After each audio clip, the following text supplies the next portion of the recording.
వాక్యం చెప్తుంది బైబిల్లో మత్తయి సువార్తలో అంటున్నారు, దుఃఖపడు వారులారా మీరు ధన్యులు అంటున్నారు. ఈరోజు చాలా మందికి చాలా వ్యాధులు ఉన్నాయి, చాలా మందికి చాలా దుఃఖాలు ఉన్నాయి, చాలా మందికి చాలా బాధలు ఉన్నాయి.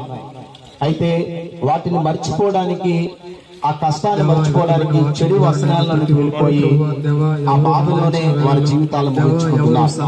కానీ ప్రభువైన యేసుక్రీస్తు వారు ఏమంటున్నారంటే, దుఃఖపడు వారులారా మీరు ధన్యులు, మీరు ఓదార్చబడతారు. యేసుక్రీస్తు వారు బాధలో ఉన్న వారిని ఓదార్చడానికి, కష్టములో ఉన్న వారికి సహాయం చేయడానికి ఆయన పరలోకము నుండి ఈ భూమి మీదకి దిగివచ్చి మానవాళి చేసిన ప్రతి అతిక్రమాలు పాపము నిమిత్తము యేసుక్రీస్తు వారికి కలవరి సిలువలో ఆయన 2 చేతులకి మేకులు కొట్టబడి ఆయన తలకు ముండ్ల కిరీటాన్ని పెట్టి ఆయన శరీరం అంతా కూడా రక్తముగా కార్చబడిన కారణము, ఎవరైతే దుఃఖములో ఉన్నారో, ఎవరైతే బాధలో ఉన్నారో, ఎవరైతే వ్యాధుల్లో ఉన్నారో, ఎవరైతే సమస్యల నుంచి తట్టుకోలేక ఎందుకు ఈ బ్రతుకు చనిపోదామని అయోమయములో ఉన్న వారి కొరకు యేసుక్రీస్తు వారు బాధను అనుభవించారమ్మా, కష్టాన్ని అనుభవించారు. ఆయనకి కుర్రాలతో కుట్టారు, ముళ్ళ కిరీటాన్ని పెట్టారు. ఎందుకు తెలుసా? మనము చేసిన అతిక్రమముల కొరకు, మనము చేసిన పాపముల కొరకు యేసుక్రీస్తు వారు సిలువలో రక్తం కార్చారు.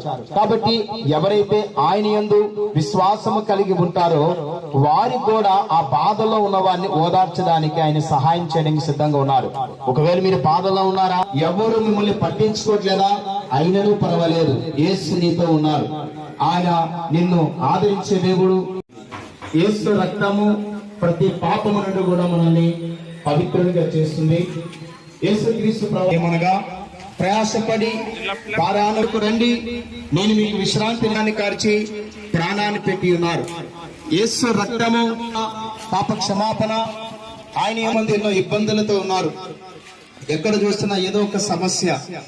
ఆ సమస్య నుంచి మనిషి పరిష్కారం దొరకక ఆ సమస్యలను ఉండిపోయి మనిషి జీవితము అశాంతిలోకి వెళ్ళిపోతుంది. అలాంటి దుఃఖములో వ్యాధులు అనేది దాచబడి ఉంది కనుక ఆ ఉగ్రత నిత్య నరకానికి వెళ్లకుండా నిత్య రాజ్యంలో ప్రవేశించాలంటే యేసు క్రీస్తు ప్రభువారు మార్గమై ఉన్నారు. యేసు ప్రభువారు లేఖనం సెలవిస్తుంది, యేసు చెప్పును, నేనే మార్గము సత్యము జీవము. పరలోకానికి ఒక వ్యక్తి వెళ్ళాలంటే, స్వర్గానికి ఒక వ్యక్తి వెళ్ళాలంటే యేసు క్రీస్తు ప్రభువారు తప్ప వేరొక మార్గం లేదు. యేసయ్యనందు విశ్వాసం ఉంచడం వల్ల మీ పాపాలు క్షమించబడతాయి, మీరు నిత్య నరకం నుంచి తప్పించబడి నిత్య జీవానికి వారసులు అవుతారు. చనిపోయిన వారు కూడా తిరిగి లేచారు.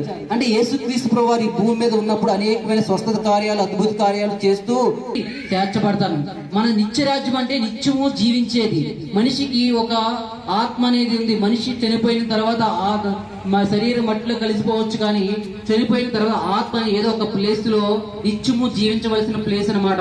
అయితే మనిషి పాపముల చేత చనిపోతే ఆ ఆత్మ నరకానికి వెళ్ళిపోద్ది. అయితే మనిషి పాపం నుంచి ఈ స్థితి ఏదైనా, గతి ఏదైనా, వృత్తి ఏదైనా, మృతి ఏదైనా, కలువరినాథుడే రక్షణ మార్గము.